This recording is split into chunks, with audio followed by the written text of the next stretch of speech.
Sherri Papini disappeared on November 2nd, 2016, reportedly while out jogging a mile from her home in Redding, California. Papini was 34 years old at the time. She reappeared 3 weeks later on Thanksgiving Day, November 24th, having been reportedly freed by her captors at 4:30 that morning, still wearing restraints, on the side of County Road 17 near Interstate 5 in Yolo County, about 150 miles south of where she disappeared from. The case garnered major media attention, with national law enforcement experts reporting doubts or otherwise baffled as to the unlikely details and inconsistencies of the reported abduction. No arrests have been made, and authorities report the investigation is ongoing to this day. Sherri's husband, Keith Papini, first became concerned when he returned from his job at Best Buy on November 2nd and could not find his wife at home. He eventually used the Find My iPhone application to locate her cell phone and earbuds at the intersection of Sunrise Drive and Old Oregon Trail, about a mile away from their home. According to Shasta County Sheriff Tom Basenko, in interviews, Papini said she was held by two Hispanic women who took steps to keep their faces hidden from her, either by wearing masks or by keeping Papini's head covered.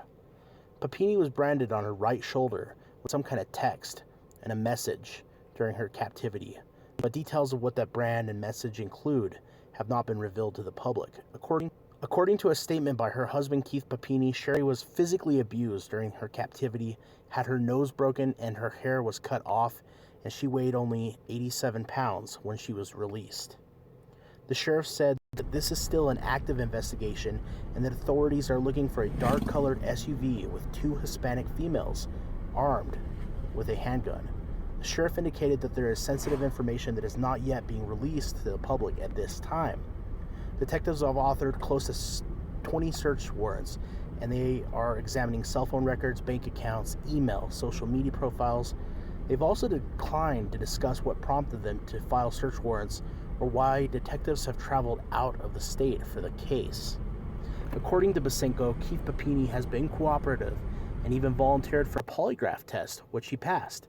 However, has not ruled out Papini as a suspect in the abduction, stating, "We are keeping an open mind and looking at all avenues."